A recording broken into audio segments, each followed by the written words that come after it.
Welcome to Winning by Not Losing, the podcast where we explore smarter ways to navigate markets without getting run over by risk. I'm your host, and joining me today is Sudhir Halla, CEO of My Stock DNA. Always a pleasure. Thanks for having me. Let's start broad. Investors today are facing headlines about immigration rules, global conflicts, and even questions around the dollar's role in trade. Most people see these as political stories, but you argue they're really signals for how money moves. Can you explain? That's right. These events aren't just headlines, they shape capital flows. Fiscal deficits, labor policy, and the dollar's reserve status all affect which assets attract money and when. You've often used the financial highway analogy to explain this. Walk us through it again. Imagine the financial system as a multi lane highway. Stocks are the middle lanes, fast but steady. Bitcoin is the express lane, high speed, high risk, volatile. Bonds cruise in the slow lane. Gold sits in the emergency lane for rough conditions. Investors are the drivers, shifting lanes as conditions change. The Fed is like highway patrol raising or lowering speed limits. And deficits, they don't just change the speed, they actually build new lanes. So, government spending is like adding lanes. How does that impact markets? When spending exceeds tax revenues, it puts new money into the system. That becomes income for households, profits for businesses, and fuel for more investment. Traffic into stocks and Bitcoin increases, but eventually too many lanes cause congestion.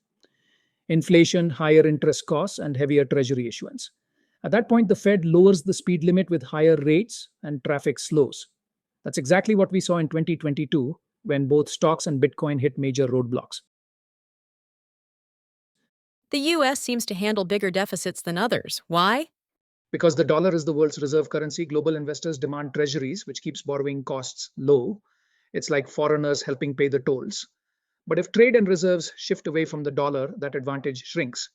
The US can still expand lanes, but it becomes more expensive and investors will want higher yields. Immigration doesn't usually come up in market discussions, but you see it as a roadblock. Why? Because skilled immigrants power the fast lane of innovation, they boost productivity, patents, and tax revenues. If we narrow that lane with visa restrictions, we slow innovation. Talent moves abroad, and capital often follows. That creates bottlenecks for US growth and can redirect investment flows to other countries. So, what should investors take away from all this? Three things. Bonds aren't the reliable hedge they once were. In a world of persistent deficits and dollar questions, bonds are part of the problem. Gold is regaining its role as the hedge of choice. Bitcoin is also an option, but with much higher volatility.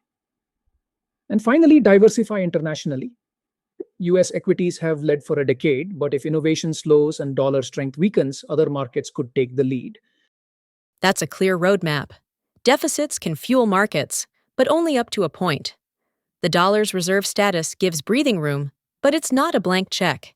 And immigration policy may be a hidden factor that shapes growth. Sudhir, thanks for joining us. Always great to be here. And to our listeners, remember, markets often look bullish until they aren't. Follow the flows, respect the risks, and keep building portfolios that help you win by not losing.